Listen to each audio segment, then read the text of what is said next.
Muy bien, continuamos con la última de las 3 mesas que tenemos para este primer día de las jornadas.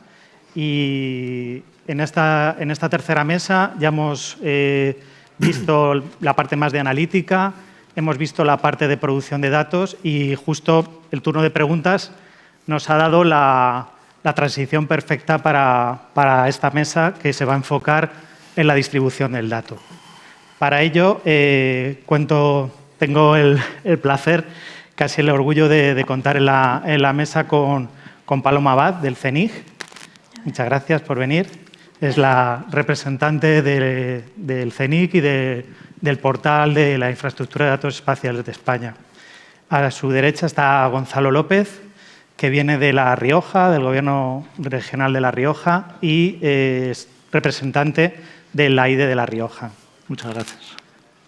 A continuación está Luis Antonio Álvarez, que viene del Ayuntamiento de Madrid. Perdón. Cáceres.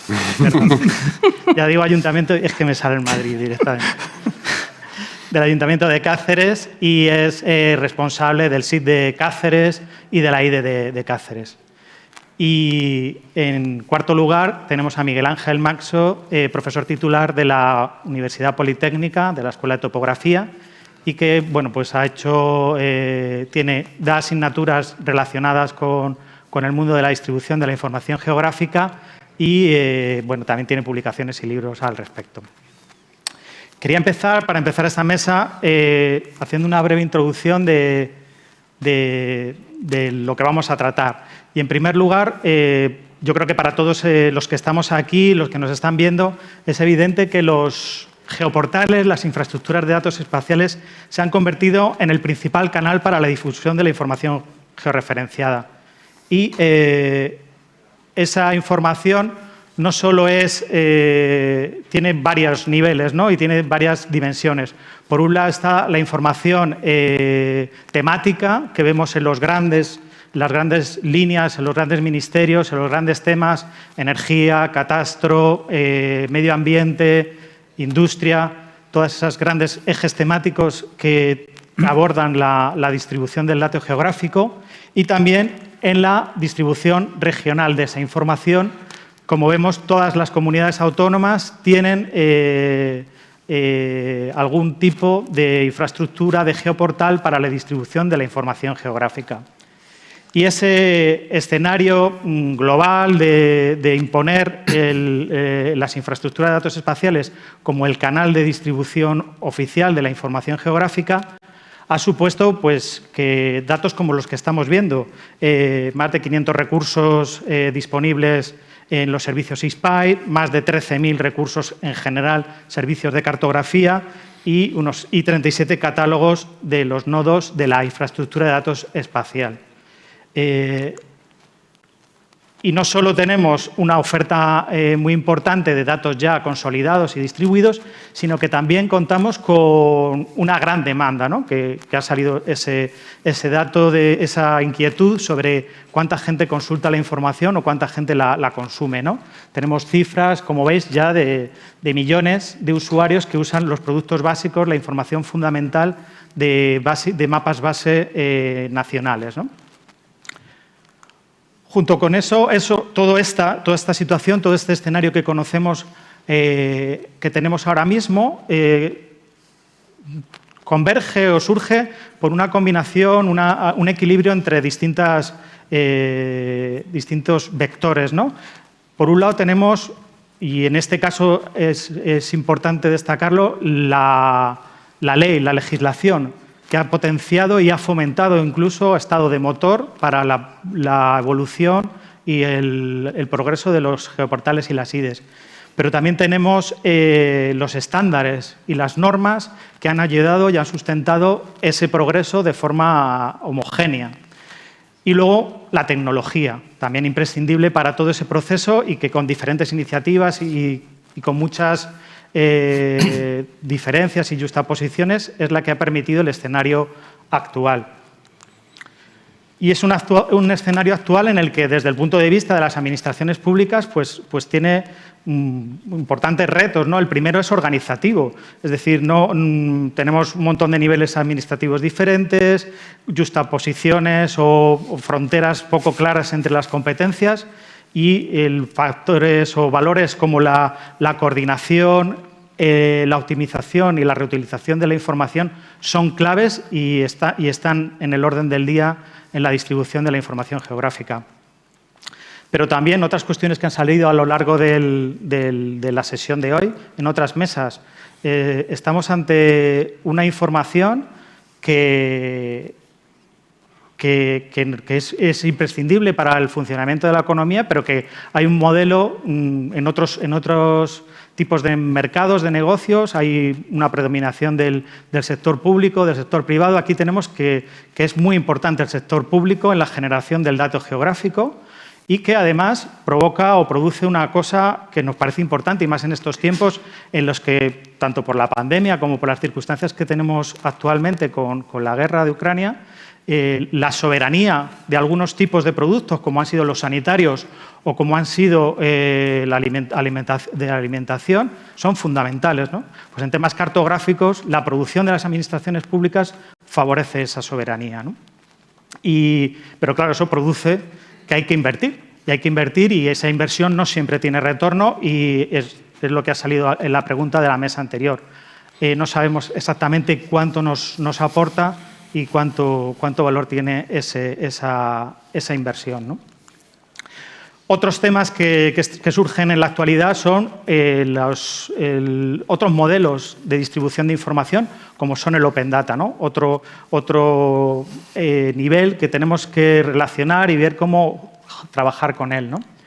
La mejora de la infraestructura, los clásicos como son el procesamiento, el almacenamiento o la visualización. Ahora también se suma la escalabilidad. Tenemos que ser capaces de responder a las cosas que solo ve una persona, pero también a las que ven miles de ciudadanos concurrentes porque ha ocurrido un evento concreto, ¿no?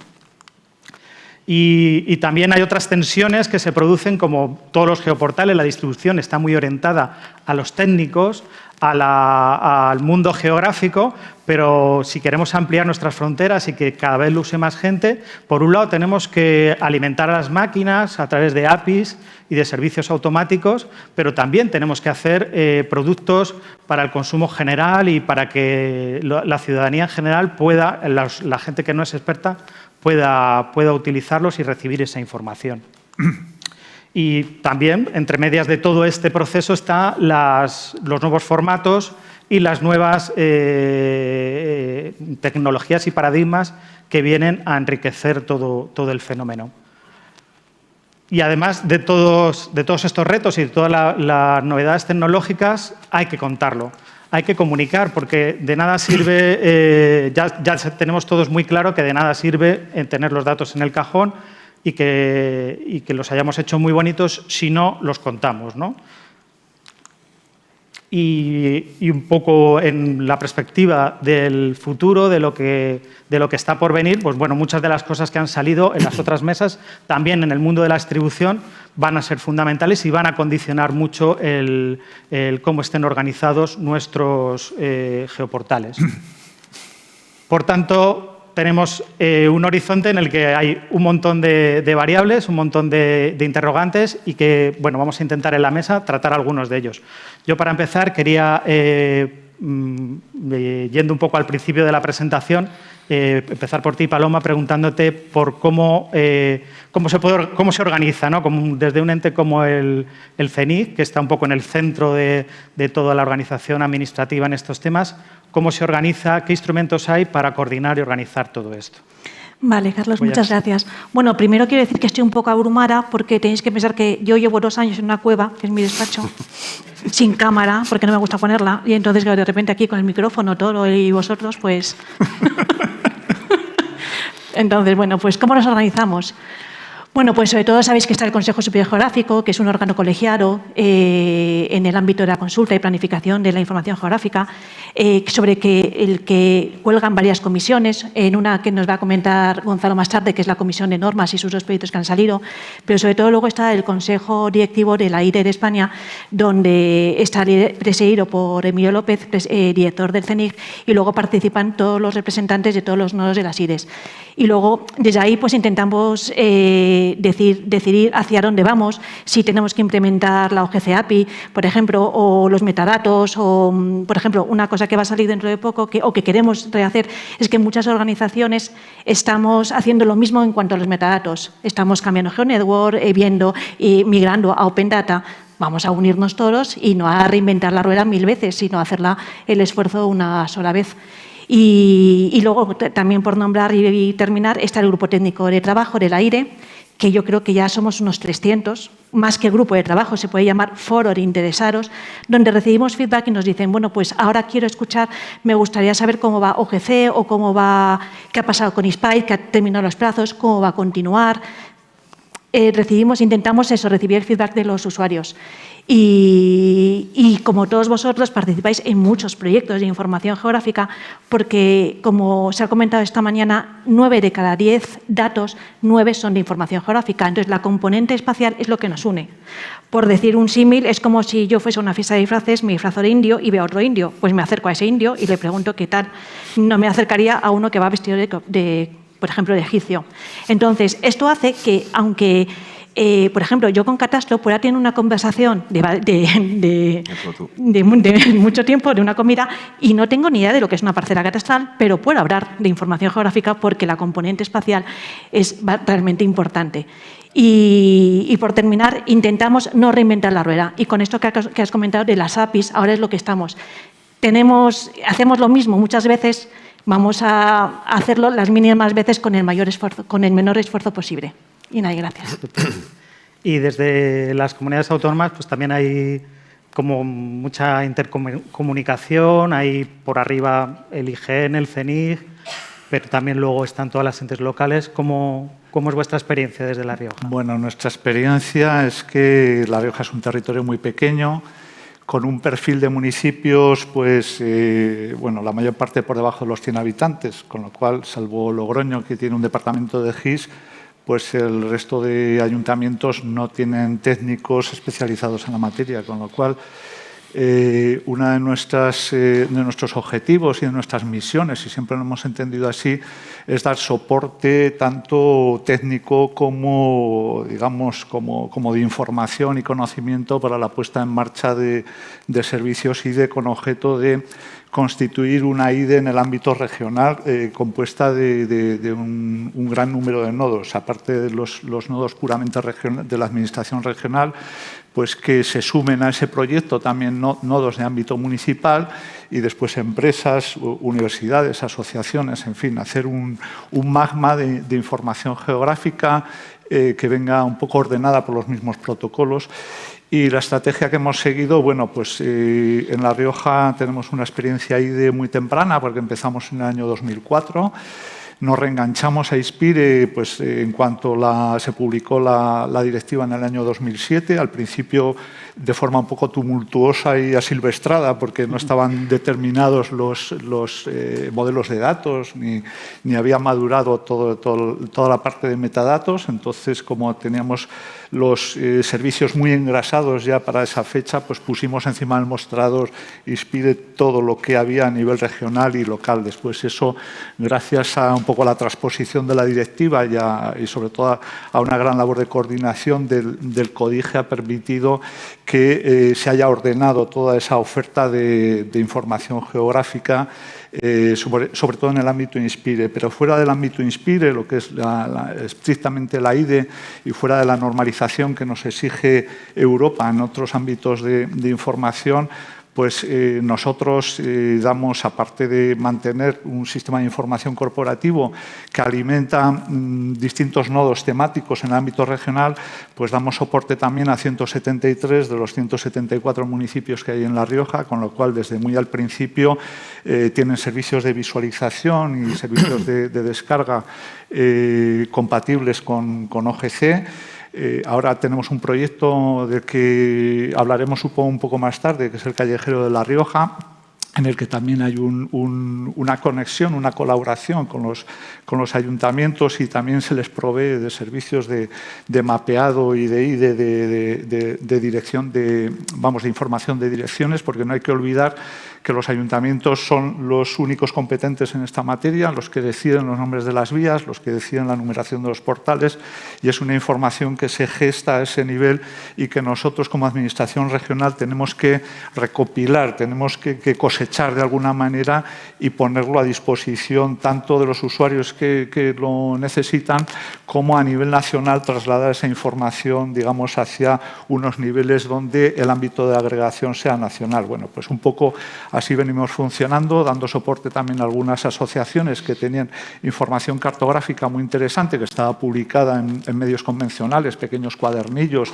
cartografía de cuevas, por ejemplo, u otro tipo de información, inventarios de vid silvestre que se hicieron en la Universidad del País Vasco. Bueno, pues por medio de convenios de colaboración ponemos nuestra maquinaria IDE, nuestra maquinaria GIS a su disposición. Tenemos un sistema de mantenimiento tanto alfanumérico como geográfico que funciona en la nube desde su puesta en marcha, que fue allí por el año 2003, con lo cual tenemos múltiples actores internos dentro de la Administración y externos mediante, como he dicho antes, convenios que mantienen esa información, y eso nos permite adosar a ese sistema corporativo. Pues en nuestro caso es software libre para dar todos los servicios de publicación IDE, entre comillas, ¿no? Después hablaremos quizá de otras fórmulas de publicación y difusión de información. Eso es, estupendo. Y por vuestra parte, la Administración local, bueno, pues también hay un poco ese juego. Por un lado, hay que difundir la información a las entidades autonómicas, pero también, por lo menos también desde nuestra experiencia como Administración local, es mucho lo que hay que hacer internamente, distribución a los propios organismos municipales, y también la proximidad a la ciudadanía, que abre otras expectativas, ¿no? ¿Cómo os organizáis vosotros? ¿Cómo vivís esta situación de tener que lidiar con la distribución? Bueno, pues nosotros como Administración más próxima al ciudadano, pues obviamente lo que tú dices, ¿no? Tenemos que enfocar nuestro conocimiento, nuestros datos, tanto al ciudadano final, que muchas veces no es experto en temas geográficos y que va a demandar esos datos, pero de una forma ya más consumible y no tan dato bruto, pero también a nivel interno, ¿no? Nuestros compañeros del ayuntamiento van a necesitar muchas veces de los datos para poder gestionar esos expedientes y para poder informar sobre lo que se le va pidiendo en su trabajo del día a día. Entonces, bueno, toda esa información tiene que acabar fluyendo a través de, en nuestro caso, nuestra base siempre ha sido el Sistema de Información Geográfica, que está en servicio desde hace más de 20 años y que ha tratado de aglutinar en un único punto toda la información geográfica o que puede ser susceptible de ser posicionada en el terreno que gestiona el ayuntamiento. Nuestra forma de trabajo un poco es esa. Tratamos de recopilar toda la información procedente tanto de las secciones municipales como de las empresas concesionarias, que son las que quizás nos están nutriendo con más información de datos de interés, pero también de otras administraciones, Junta de Extremadura, Diputación, quizás un poquito menos, pero Junta de Extremadura sobre todo, con la que mantenemos siempre muy buenas relaciones y con la que intentamos intercambiar información. Hay información que a nosotros nos viene muy bien procedente de la Junta de Extremadura y viceversa. Es verdad que nosotros hemos intentado siempre desde el principio que toda la información estuviese disponible para el ciudadano. De hecho, la página web del SIG entró en funcionamiento incluso antes que la propia del Ayuntamiento, en el año 1999. Pero, bueno, pues siguiendo los estándares de las formas que en 1999 podéis imaginaros que había y que no tienen nada que ver con lo que tenemos hoy en día. Y desde el 2014, pues a través de la infraestructura de datos espaciales, intentando darle un soporte más estandarizado a esa forma de comunicarnos tanto con el ciudadano como con el resto de empresas. Y a través de esa IDE, pues también comunicarnos con el resto de administraciones, no solamente regional, sino también con el propio CENIG y con todas las empresas que puedan pues, demandar esos datos. Y un poco aprovechando la visión que puedes tener desde fuera, pero también como usuarios avanzados que precisan de información geográfica para hacerle un uso intensivo en investigación, en el avance. ¿Cómo ves tú toda esta organización, todo este funcionamiento, toda esta red de geoportales? ¿Qué visión tenéis? Pues evidentemente es muy positiva. El tener ventanillas electrónicas de acceso a la información, no solo para descargarla, que es uno de los objetivos en muchos de los casos de los estudiantes, para hacer sus trabajos, sus proyectos de SIG, en algunos casos, o para que aprendan a ver cómo se hacen las cosas, es muy positiva. Si bien también tiene su parte menos positiva, es la fragmentación, ¿no? Está todo muy atomizado en el sentido de que algunos ayuntamientos, muchas diputaciones, las comunidades autónomas todas, ofrecen su información y cuando tienes que hacer un proyecto transfronterizo entre ayuntamientos o comunidades, pues no siempre las cosas son tan fáciles, ¿no? Porque tienes que ver cómo se descargan, cómo se acceden, cómo se obtienen y cómo se gestiona toda esa información. Pero, pues, por supuesto, muy positiva. Otra de las grandes cuestiones que han surgido en la introducción y que yo creo que pues a todos nos ha traído un poco de cabeza todos estos años es el tema de INSPIRE, que, bueno, pues como comentábamos, fue uno de los motores para toda la implantación de las infraestructuras de datos espaciales. Y, bueno, me gustaría también saber vuestra opinión sobre esto. Paloma, ¿en qué estado se encuentra la implementación de INSPIRE ahora mismo? Bueno, los plazos terminaron, entonces... y como sabéis, la Comisión Europea lo que hace con todas las directivas es hacer un seguimiento de cómo hemos implementado. Entonces, cada 15 de diciembre de cada año nos hacen una serie de preguntas. Bueno, realmente ya cogen los metadatos y las preguntas, y de ahí está en la información. Entonces, ¿cómo estamos? Pues bastante bien en lo que hemos entregado a la Comisión Europea. En el punto que más flojillo estamos es en la accesibilidad de los datos. Accesibilidad de los datos estamos como en un 55%. Por ejemplo, metadatos 100%, conformidad de los metadatos un 98%, conformidad de los servicios también un 97%, bastante bien. Accesibilidad de los datos significa que si el dato se ofrece a través de un servicio de visualización y un servicio de descarga. Realmente el dato se ofrece a través de los dos servicios.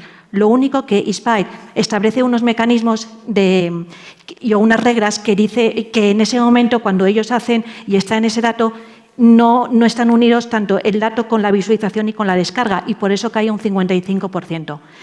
¿Quién está informando? Pues sobre todo la AGE. La AGE es la que ha hecho el esfuerzo de implementar INSPIRE porque queríamos dar sobre todo un ámbito, la cobertura nacional. Es cierto, como ha comentado Ignacio, la granularidad es bastante importante y en algunos datos pues empiezas a bajar y ya no te encuentras datos.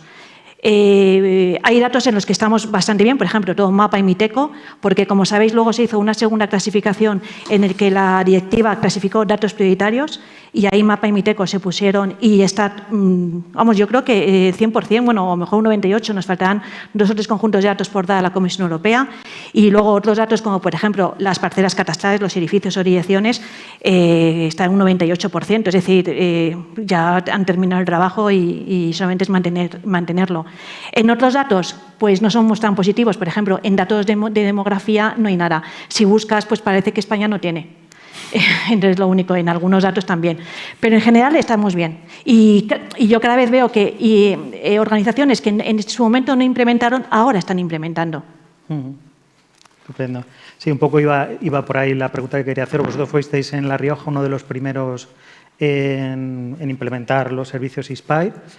Un poco de cara a los que todavía no lo hayan hecho o de los que estén empezando, ¿cómo ha sido vuestra experiencia? Bueno, pues nuestra experiencia al principio, donde no había unas reglas y unos niveles de conformidad muy definidos, teníamos un margen de cierta libertad que nos permitía hacer una oferta muy amplia. Eso se ha venido ordenando, como ha dicho Paloma, la AGE ha asumido digamos, la distribución sobre todo de las capas de información más importante y desde el punto de vista de las comunidades autónomas tenemos ahora un papel de aportar información complementaria que no se recopila a nivel nacional. Respecto al tema de la implementación pura y dura de servicios que sean totalmente conformes y metadatos, para nosotros nos resultó complejo.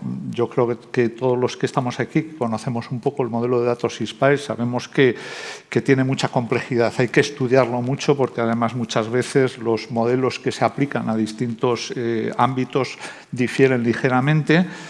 Y por una parte está el esfuerzo, sobre todo para una administración pequeña como la nuestra, de hacer un análisis de todos aquellos elementos que quieres distribuir, que ya exige un tiempo y una dedicación de recursos, y después la implementación técnica, el conseguir esos niveles de conformidad en los servicios, sobre todo de visualización y de distribución, el tener una continuidad en el servicio, tener un rendimiento en el servicio.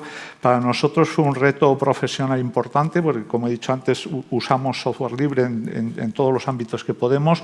Entonces, en ese momento había soluciones comerciales que de alguna manera facilitaban la vida a los proveedores de información, sobre todo de servicios Inspire, pero hacerlo con software libre exigía una reconfiguración del software, de los aplicativos, y ahí tuvimos que trabajar duro hasta que conseguimos el que todos nuestros servicios fueran totalmente conformes, y además aprovechamos un poco la oportunidad para desarrollar servicios nuevos que hasta ese momento no habíamos puesto en marcha, como eran, por ejemplo, los servicios de distribución Atom, que bueno, los consideramos muy interesantes y bueno, ya metidos un poco en harina, pues nos tiramos a la arena y lo sacamos adelante. O sea que esa fue nuestra experiencia, dura pero satisfactoria. Estupendo. También en las administraciones locales hemos vivido un poco al paraguas de los hermanos mayores, que eran los que tenían que responder ante la Unión Europea, pero bueno, sí que hay competencias municipales dentro de los distintos conjuntos de datos que hay en los anexos. ¿Cuáles son los que tenéis vosotros publicados? Bueno, nosotros hemos intentado publicar todo lo que hemos podido.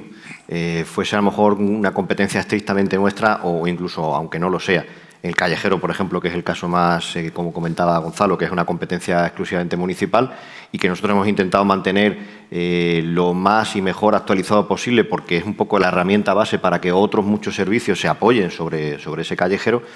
Es verdad que nos hemos encontrado con ese mismo problema que comentaba Gonzalo, ¿no?, de la dificultad y la complejidad que tiene el tema de los metadatos.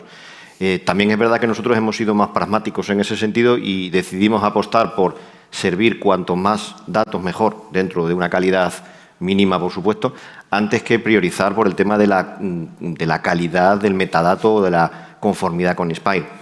Es decir, no nos hemos matado porque sea conforme 100% con Inspire. Por supuesto, hemos intentado que lo sea al máximo posible, pero no priorizar ese objetivo frente al de servir más datos que el ciudadano pueda demandar. El callejero es nuestro producto un poco estrella en ese sentido porque es la competencia con la que nosotros nos topamos como día a día, ¿no? Y que es la que vamos a facilitar a otras administraciones y a otras empresas y que es competencia nuestra, ¿no? Pero sí es cierto que esa dificultad es una de las que nos hemos encontrado y otra también, quizás Inspire está pensado para grandes extensiones de terreno y los ayuntamientos nos encontramos con una granularidad muy pequeña. ¿Dónde metemos una farola, una papelera, un banco? ¿En qué capa dentro de Inspire entra eso, ¿no? Ese es uno de los problemas que nos hemos encontrado en muchas ocasiones, que la distribución de Inspire a lo mejor no se adapta al 100% a muchos de los datos que los manejamos los ayuntamientos. Sino un poco el origen de Inspire más en temas medioambientales. En medioambiental, grandes extensiones de terreno, ¿no? Nosotros vamos a pesar de que Cáceres es el municipio más grande de España en cuanto a extensión, 1.700 kilómetros cuadrados, al final nos concentramos en la ciudad, que no dejan de ser más de 5.000 hectáreas. Es una ciudad pequeñita. El dato es muy pequeñito en comparación con ese tamaño con el que normalmente Inspire hace referencia a sus datos. Eso es, sí.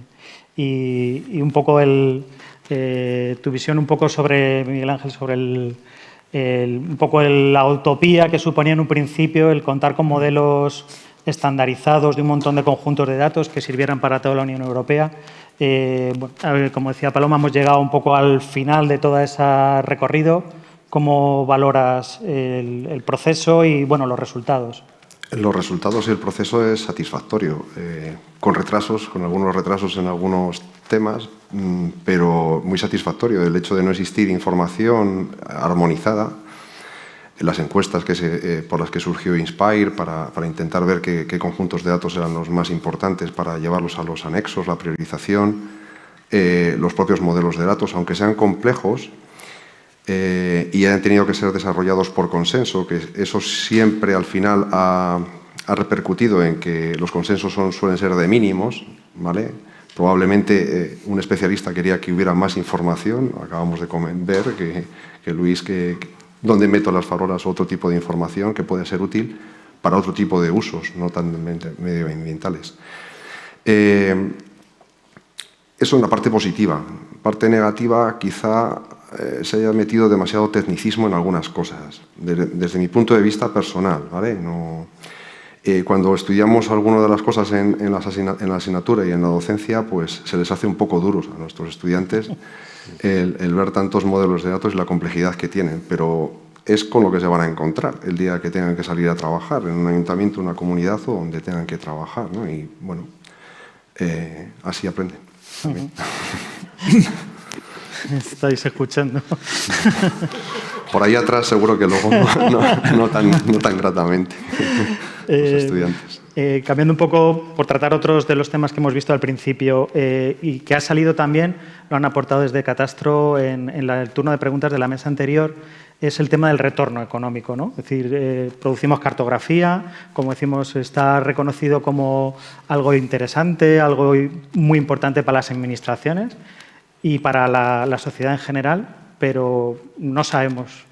Todos decimos que vale mucho, pero realmente no sabemos. En el IGN hicisteis un estudio el año pasado, creo, para valorar un poco el retorno económico o la valoración de... Sí, hicimos un estudio con la Universidad de Lovaina y lo que queríamos saber era el beneficio que supone dar los datos gratuitamente.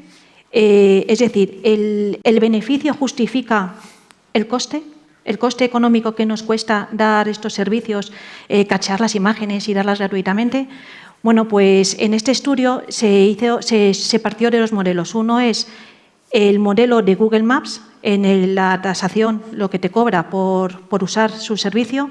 Y luego, amablemente, países colaboraron, creo que fueron Finlandia, Suecia y Francia, y no sé si alguno más, en el que nos ofrecieron también su modelo de tarifación, de tasas. Y entonces ahí, o sea, con estos dos modelos, pues el estudio llega a la conclusión de que sí, que el beneficio que supone tener estos datos gratuitamente para que otras empresas o usuarios lo utilicen y obtengan valor añadido es superior.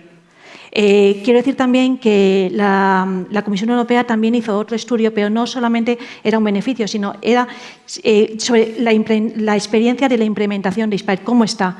Y quiero decir que en este momento, o sea, en ese estudio también aunque saca muchos inconvenientes de la implementación de Inspire, uno de los objetivos también era que el beneficio justifica el coste. Es decir, pero también hay que simplificar Inspire y, sobre todo, muy importante, conocer el sector privado, que no se conoce qué es lo que quiere, qué es lo que necesita para adaptarnos y darlo. Claro, nada. Y en esa línea también de acercar los productos públicos a la ciudadanía, yo creo que es muy importante uno de los proyectos que habéis desarrollado con la cartografía, con los mapas base en vector tile, en formato vector tile, que un poco ha intentado contrarrestar o, bueno, tenemos todos la imagen de Google Maps como un referente, aunque surgió mucho después que las administraciones y la cartografía oficial, pero se ha convertido de cara al ciudadano como un referente de representación cartográfica. Sin embargo, vosotros desde La Rioja habéis demostrado que puede haber alternativas de que un mapa público sea accesible, gratuito y que encima tenga una representación cuidada. ¿Cómo es ese proyecto? Eso lo hemos intentado. Yo creo que lo hemos conseguido dentro de nuestra modestia, digamos, administrativa, ¿no? Google Maps yo creo que nos ha implantado, quizá implantado es la palabra precisa, nos ha implantado una manera de utilizar los mapas, sobre todo a los que ya tenemos cierta edad y veníamos de un uso de la cartografía, donde la cartografía se limitaba a un espacio concreto, a una escala específica. Google Maps nos ha acostumbrado a que el mapa ahora es es algo vertical, donde uno puede navegar desde los detalles a un nivel menor hasta unas escalas 1.500.000 hasta unas escalas 1:100 o 1:150, casi hasta ver una tapa de registro de una acera. Google también nos ha enseñado que ya no se manejan los mapas dentro de un ámbito geográfico específico, sino que los mapas tienen que tener un ámbito global. Y después también, y para mí lo que es más importante, es que nos ha acostumbrado que un mapa que no se pueda consultar en un dispositivo móvil tiene un valor muy relativo, muy poco, en cuanto al coste que ese mapa supone de producción. Entonces, luchar contra esto, o digamos competir, más que luchar contra esto, es complicado, porque bueno, el sistema un poco de mapas de Google, donde parte de una pequeña tesela en el que se ven todos los continentes, una pequeña imagen de 256 por 256 píxeles, que después se va subdividiendo cada una de esas teselas en 4 teselas en cada uno de los niveles de aproximación de escala, de acercamiento a la información, pues supone que si queremos manejar o hacer un producto similar a Google, digamos una pirámide de mapas, que es como ahora se concibe toda la cartografía, pues tendríamos que tener pregeneradas de alguna manera pues más de 20 trillones de imágenes, más de 20 trillones de teselas, que es el número total de teselas que un usuario puede consultar. Competir con esto, pues evidentemente está al alcance de muy pocas administraciones, por no decir ninguna, ¿no? Y si no podemos competir de esta manera, lo tenemos muy complicado, con lo cual había que buscar una alternativa. La alternativa es, bueno, puesto que todos ya estamos acostumbrados a concebir la consulta cartográfica según el paradigma de Google, vamos a intentar sumarnos o hacer algo que sea compatible, que le resulte familiar al usuario. Vamos a hacer también una pirámide de mapas. En La Rioja construimos esas teselas raster en el ámbito geográfico de La Rioja hasta una escala de gran detalle. Lo que pasa es que vimos que cuando cambiaba una carretera, cuando cambiaba un elemento cartográfico, teníamos que cambiar un sinfín de teselas geográficas, de teselas raster, teníamos que regenerar todas esas pequeñas imágenes en JPG, y eso nos metía en una vía de producción imposible de sostener económicamente ni con recursos. Con lo cual, a partir de ahí planteamos otra opción tecnológica, que es, en lugar de construir teselas raster, pequeños JPGs o pequeños PNGs, se trocea con la misma pirámide, digamos, con el mismo concepto de mapa piramidal, se trocean los elementos vectoriales en estas teselas. Esa operación es mucho más fácil de hacer porque se hace de forma automática, no hay que entrar en el diseño de cada una de las teselas, simplemente se especifican los elementos vectoriales que hay en cada nivel de detalle, se cortan y se almacenan en un repositorio.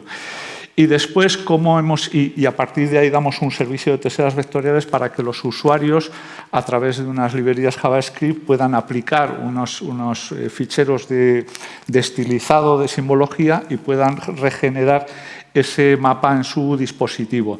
Pero si queremos hacer un servicio lo más parecido a Google, que es de imágenes raster, lo que tenemos que hacer, y lo que hacemos en La Rioja actualmente, es, a partir de esas teselas vectoriales, hacemos un renderizado al vuelo. Es decir, cuando nosotros tenemos un servicio que se llama un servicio XYZ de teselas raster, de mapa global, que cubre todo el mundo en una escala de exactamente la que utiliza Google, de 1,500 millones a 1,150, a 1,100. Y entonces lo que hemos, digamos, programado, hemos preparado, es que cuando un usuario pide una tesela raster, cogemos la tesela vectorial del repositorio de teselas vectoriales, la renderizamos, la simbolizamos, la generamos el JPG y se lo servimos en tiempo real al usuario. Esto es lo que se llama un mapa base, y es indispensable si queremos que los usuarios tengan una alternativa, digamos, a los servicios de Google, porque Google nos implantó esta manera de trabajar con los mapas, nos acostumbró a trabajar con los mapas, y cuando ya estábamos todos acostumbrados nos puso una ventanilla para pasar a pagar si lo queríamos seguir utilizando. Entonces, me parece que es importante que las administraciones, primero, tengamos una autonomía que habéis hablado antes, una independencia tecnológica en cuanto a tener referencias cartográficas, a tener fondos cartográficos de referencia. Es importante que esos fondos cartográficos estén construidos a partir no de la imagen, no de la información cartográfica o geográfica que tienen en California, sino a partir de la información oficial que producimos y que gestionamos las distintas administraciones públicas. Y bueno, pues es una alternativa posible, en nuestro caso gratuita. Lo hemos acompañado de una API que da una serie de recursos de mapeo, lo cual posibilita que cualquier usuario privado o comercial o público pueda diseñar sus propios mapas interactivos que se pueden ver en el teléfono. Sobre esos mapas ya ponga su información o ponga otro tipo de referencias geográficas que necesite. Entonces, estamos en esa línea de trabajo. Tenemos un servicio de teselas vectoriales que cubre nada más La Rioja, porque son nuestras teselas vectoriales. Tenemos un servicio de tesela raster que complementa nuestras teselas vectoriales con teselas vectoriales que sacamos de OpenStreetMap para cubrir, digamos, esa cobertura global a nivel mundial, para que, digamos, ese servicio de mapa base se pueda utilizar por cualquier aplicación, cualquier dispositivo móvil, o que no solamente se tenga que ceñir al ámbito de La Rioja, sino que pueda moverse en otros ámbitos nacionales o internacionales.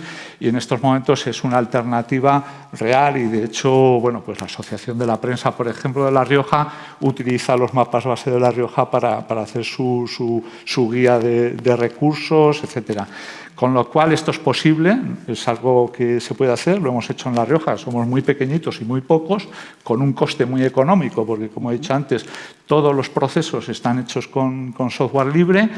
Y estamos intentando transponer ese proyecto a un ámbito nacional para que ese mapa base nacional, ese servicio de referencia, se componga en unos niveles con información que proviene de la Administración General del Estado, en otros niveles de escala, información que proviene de las comunidades autónomas, incluso en un ámbito estrictamente local, información que pueda provenir de los productores de cartografía municipal, ayuntamientos o diputaciones, etcétera.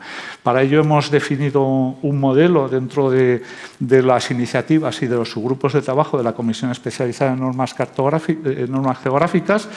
Lo tenemos ya cerrado, estamos a punto de cerrar el proyecto, y hay ya un servidor de teselas vectoriales a nivel nacional en pruebas, o sea que estamos bastante satisfechos.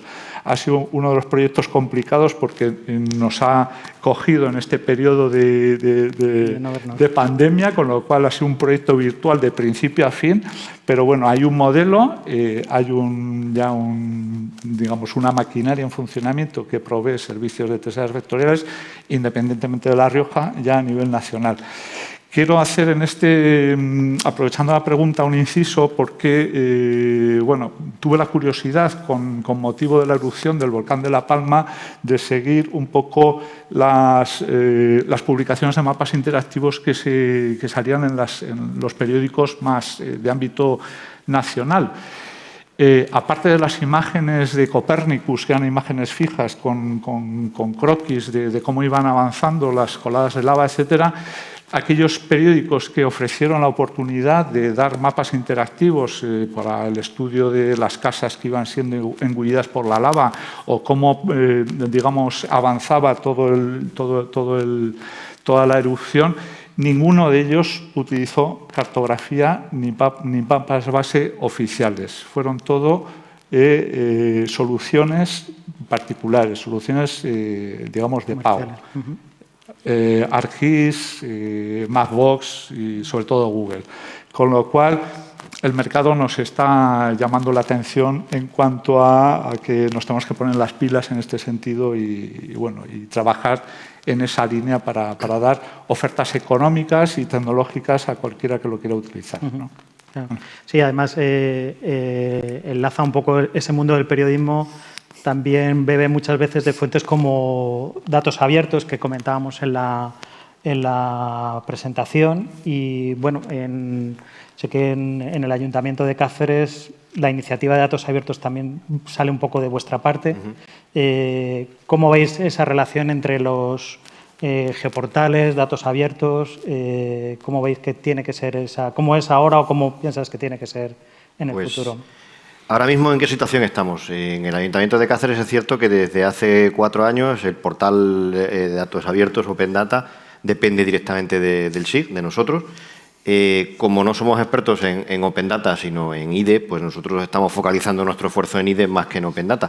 Pero sí es cierto que tenemos en mente el año que viene abordar un proyecto en el que, de alguna forma, queremos ver de qué manera se pueden integrar o de qué manera pueden compartir información el portal de datos abiertos Open Data y el portal de datos abiertos de la IDE, que para nosotros no dejan de ser la misma cosa vista desde 2 puntos de vista. La IDE es como un Open Data geográfico, pero es un Open Data, es un portal de datos abiertos donde estamos sirviendo información en formatos estándares y reutilizables. Es cierto que nos planteamos varias posibilidades. ¿Tiene sentido que tengamos metadatos modelo Open Data y metadatos modelo IDE? A lo mejor deberíamos tener metadatos genéricos que sirvan para los 2 formatos. ¿Tiene sentido que si yo pregunto por una papelera me salga solamente el formato IDE o el formato Open Data también? Pero a la vez o no a la vez. Debe ser un portal único en el que tenga al final, cuando yo quiera llegar a la parte de descargas, formato RDF, formato JSON, formato no sé qué. Pues no lo sé. Es una cosa que tenemos un poco que decidir, pero sí que es verdad que ya nos lo habíamos planteado y tenemos en mente el año que viene intentar ver de qué manera podemos unificar esas 2 estrategias para no dejar el portal Open Data un poco más retrasado que el portal de la IDE. También es verdad que tiene datos que no son componentes geográficos. Hablábamos antes, por ejemplo, de ejecución presupuestaria. Durante unos años se alimentó el portal Open Data con datos trimestrales de ejecución presupuestaria del Ayuntamiento de Cáceres. El problema es que, bueno, pues como nosotros no somos expertos en el tema y al final no consigues involucrar a todas las secciones del departamento, del Ayuntamiento en este objetivo, pues en el momento que alguien no está pendiente y detrás del tema, pues los datos no acaban fluyendo y no acaban llegando. Con lo cual, esa parte no geográfica en la que nosotros no somos expertos acaba quedando siempre un poquito atrás. Pero sí es verdad que al final no dejan de ser la misma cosa. Son datos abiertos, son datos, en muchos casos, que están en los 2 sitios, que pueden estar en formato RDF, pero también están en formato Shape. Bueno, pues ¿por qué no vamos a intentar unir esfuerzos y no hacer 2 veces la misma cosa? Eso es. Bueno, ya viendo que va avanzando, que a nosotros nos ha pasado muy rápido, pero va pasando el tiempo y quería hacer una última ronda, por lo menos hablando del futuro y quería empezar por ti, Miguel Ángel, y viendo un poco cómo ves el futuro. Se han hablado en otras mesas de inteligencia artificial, deep learning, está todo el tema de la producción de datos en 3 dimensiones. Todo esto, a las que nos encargamos de distribuir la información, nos somete a bastante estrés porque hay que ver cómo hacer todo esto. Y, bueno, ¿cómo ves, con todas estas incertidumbres, cómo ves el futuro de los geoportales? Lo veo bien. Mucha sobrecarga de trabajo si se empiezan a duplicar las distintas fuentes o conectores de información, de conectores a la información geográfica o geoespacial, siempre y cuando no haya un orden y no haya una facilidad por detrás. El utilizar las GeoAPIs que se están estandarizando y ya está ahí en el Comité de Normalización y Traducción de las normas y todo lo demás, utilizando software libre puede ayudar a ofrecer los mismos servicios que se están ofreciendo ahora mismo en los geoportales y a través de las infraestructuras, y también para que se desarrollen aplicativos más personalizados o más de interés a las empresas. El tema del 3D, pues por supuesto también, con las teselas vectoriales y la renderización en el terminal, pues puede facilitar mucho. Estás balanceando carga entre el servidor y el cliente, ¿no? Y sobre todo optimizar los flujos de trabajo. Yo creo que es donde tiene que ir un poco el tema. La inteligencia artificial, que ya se ha hablado en las mesas redondas anteriores, va a ayudar, yo creo, sobre todo a mantener y actualizar la información geográfica, ¿no? para que sea más fácil la producción y su mantenimiento. Espero. En ello estamos trabajando nosotros en nuestro grupo de investigación en estos momentos, ¿vale? ayudando pues, aquí en proyecto del plan estatal y probablemente pues, con alguna administración en el futuro, esperamos. Lo veo bien. Sí, continuando con esto del futuro, hablábamos también en la presentación inicial que hay, también a la hora de distribuir estamos como teniendo que elegir entre qué nos tapamos, y la cabeza o los pies, y si hacemos servicios solo para las máquinas, pero también tenemos ciudadanos que necesitan productos más cómodos, más fáciles. Vosotros sé que estáis trabajando en algún proyecto de, pues eso, facilitando visores, ¿qué iniciativa tenéis en este sentido? Bueno, nosotros, uno de los objetivos, como comentaba, siempre ha sido el ciudadano, que es el final, en un ayuntamiento es quizás el principal actor, el principal beneficiario de esos datos. Pero tenemos que ponérselo fácil. El ciudadano al final no es un experto en geografía y un archivo Shape no le sirve para mucho. Necesita consultarlo rápidamente. Lo que comentaba Gonzalo, al final Google es nuestro modelo. Al final Google lo sabe manejar cualquier persona sin tener grandes conocimientos en nada. Tenemos que ponernos a su altura si queremos que la gente utilice nuestros servicios. Entonces, hemos ido diseñando numerosos visores, intentando que esos visores fuesen siempre enfocados hacia una cierta temática para que no estuviesen tan cargados de información que al final resultasen inmanejables. Al final hemos llegado al efecto contrario. El año pasado llegamos a contar más de 50 visores. Al final el ciudadano, cuando quería buscar un dato, tenía que perder tiempo en ver ¿y ahora qué visor encuentro? Vale, estaban categorizados, estaban organizados, pero al final es complicado llegar a la información final. Nuestro último visor viene a un poco a hacer el efecto contrario, es decir, en vez de tener muchos visores, voy a tener un visor que sea un contenedor de visores, que es un poco el objetivo del visor que se programó y se presentó el año pasado, y que no deja de ser un único punto de acceso a la información organizado en capas temáticas y muy interactivo, es decir, un visor que le permite al ciudadano final escoger dentro del visor distintas categorías, pero dentro de cada categoría puede añadir todas las capas de información que necesite, no está limitado a las que ya nosotros hemos establecido inicialmente. Y para facilitárselo aún más, hemos integrado el catálogo de metadatos dentro del visor, de tal manera que desde el propio visor le doy a añadir una capa y elijo dentro del catálogo de metadatos la capa que quiero. Y no tengo que saber mucho más. Elijo la capa papelera, le doy a cargar y se carga. No tengo que ir a buscarla primero a la IDE, ver cuál es el WMS que me lo carga, ver cómo se llama. Directamente se puede cargar desde ahí. Intentar siempre acercar la información al ciudadano y hacerse lo más fácil, lo más sencillo posible. Y por vuestra parte, quería preguntarte por el otro lado, ¿no? Por esa alimentación de las máquinas para poder hacer servicios de inteligencia artificial o servicios más automatizados. Sí. Claro, la parte geográfica tiene que tener sus sistemas de distribución que estén pensados en ello, no en que una máquina va a ver un mapa, sí, sino en orientar eso. ¿Cuál es vuestra iniciativa? Yo creo, y mi opinión personal es que el futuro, por lo menos el futuro cercano, se llama API. Se llama API. Porque una API nos permite a las administraciones mantener de forma mucho más eficaz todos los servicios tradicionales de visualización y de descarga de datos. Porque haciendo uso de nuestras propias APIs podemos ofrecer mapas interactivos sencillos, fáciles de consultar, incluso que incorporen una descarga de información, un filtrado de información para los ciudadanos. Y después, ofertando servicios API correctamente documentados y digamos, para distintas casuísticas, podemos hacer que tanto los procedimientos administrativos de la administración, de la propia administración, como todas aquellas aplicaciones informáticas que pueden usar las empresas externas o los ciudadanos o las aplicaciones de móvil, utilizan los datos de forma directa sin una intervención específica humana, por decirlo de alguna manera, ¿no?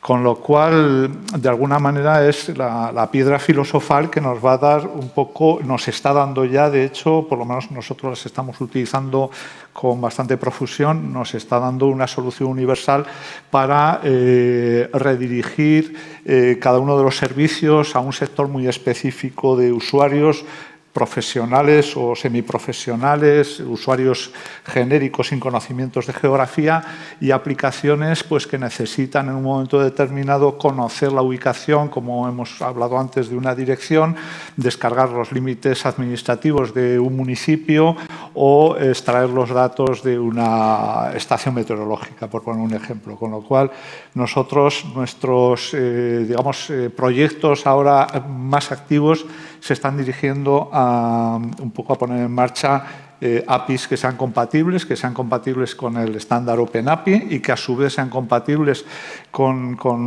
la normalización que propone el consorcio GC dentro del ámbito GEO.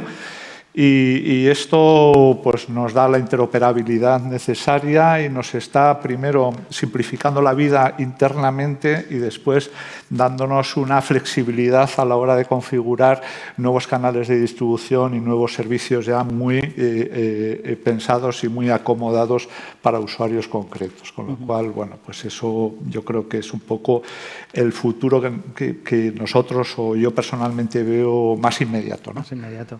Y para finalizar, bueno, con toda la situación que ha ocurrido también de la pandemia, surge la oportunidad de los fondos europeos, que son los que sabemos que para todos los temas de digitalización y tecnología pueden aportar una importante cantidad de recursos.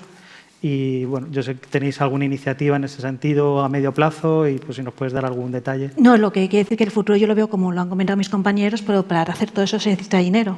Y claro, cuando vimos los PERTE dije, vamos a subirnos al carro. Al principio a mí me lo contaron y dije, nosotros no nos van a dar nada, porque con el dinero que había y todos los ministerios que había, bueno, pues nos han dado algo. Y ahora mismo creo que tenemos 4 o 5 proyectos. En algunos de ellos lo que queremos es modernizar las IRES. Y entonces, como, por ejemplo, coger experiencia para... Lo que el CNI publica servicios del IGN, pero también publica servicios del Sistema Cartográfico Nacional, que no lo he comentado antes, que es el PENOA, el Modelo Digital del Terreno, el IRAR, el Red de Transporte. Es decir, son información donde participan muchas organizaciones confinanciando ese dato. Entonces, todos estos datos los queremos dar con OGC API y para eso tenemos un proyecto PERTE. Los 2 proyectos que ha comentado, bueno, lo que ha comentado Gonzalo sobre la API es una realidad, es decir, el servicio que demostramos, la API de Teselas está publicado, en breve lo vamos a difundir. Lo único que ahora vemos que tenemos el dinero, que tenemos el servicio, pero nos faltan los datos. Es decir, nos faltan pues, ponernos en contacto con Galicia, con Andalucía, con Extremadura. Oye, darnos vuestros datos si queréis para ofrecerlos a través de esta API que pueda ser reutilizable y luego ya empezar a llamar al país, al mundo. Oye, mira, que está esto y utilizarlo. Haciendo un inciso, yo creo que los edificios sí quedan de catastro, porque yo sí que estoy en lo del volcán. Sí, cuando ponían los teóricos... Los edificios provenían de catastro, sí. Pero el mapa interactivo era de Mapbox. Yo justamente voy a clase de flamenco con una persona del país que su compañero justamente hacía los mapas y yo, pero no os duele no poner información oficial, que aquí lo tienes. Y entonces lo que me llegaron a contar es que con un clic creaban el mapa. Es muy fácil también como lo que tiene ERRI. ERRI nos ha dado unas aplicaciones en donde enseguida el primer visualizador que conseguimos sacar fue con ERRI, es decir, porque enseguida... pues un poco también dar esas APIs o empezar a reutilizar. Nosotros tenemos, cada vez, no quiero ser aquí un cura, pero creemos que hay que ser generosos, es decir, no hagas cosas, coge lo que ya existe y utilízalo, y mejóralo, que son las APIs. Y una cosa, en el Corige hemos hecho una encuesta para ver qué proyectos piensan que pueden ser beneficiosos para modernizar las IRES. Tenemos algunas ideas, esperamos redactar estos proyectos este año, y otra vez cruzar los dedos y que nos lo van a conceder. Fenomenal. Nunca se sabe. Pues no sé si hay alguna pregunta. A mí me gustaría un poco dar las gracias a GeoMadrid porque hemos tenido la oportunidad de trabajar juntos en otro de los proyectos de la Comisión Especializada en Normas Geográficas que iba dirigido a definir un modelo neutro, fácil de producir de direcciones, es decir, que todos los ayuntamientos de España, desde el más pequeño al más grande, pudieran generar un fichero de formato plano y muy sencillo con objeto de que fuera posible hacer una recopilación de información y poner en marcha un geocodificador muy, digamos, sofisticado a nivel nacional a partir de la información que fluya de los ayuntamientos, bien recopilada por comunidades autónomas o bien directamente suministrada por los ayuntamientos.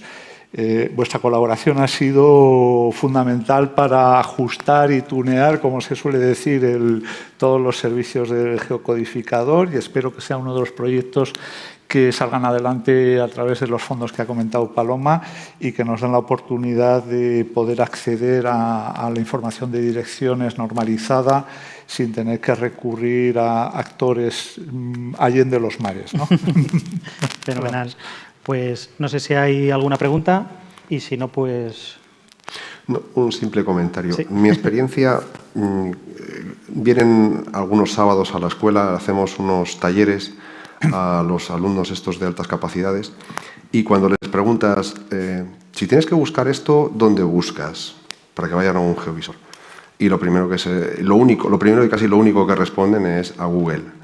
Y en ese taller yo lo que les enseño son otros visores de mapas que no son Google. Digo, no penséis que el mundo acaba o la información geográfica y la cartografía acaba en Google. Por favor, ser curiosos y bucear que en cada ayuntamiento, en cada comunidad autónoma, sobre todo en las ciudades importantes, existe esta información. Entonces, también yo creo que hay que ir permeando, calando en los alumnos, en los chavales. Y es una acción que hay que ir poco a poco con los institutos, con las concejalías de educación o como sea, haciéndoles que sean claro, porque ellos son nativos en Google. Son nativos digitales y se mueven con las aplicaciones que son más cómodas.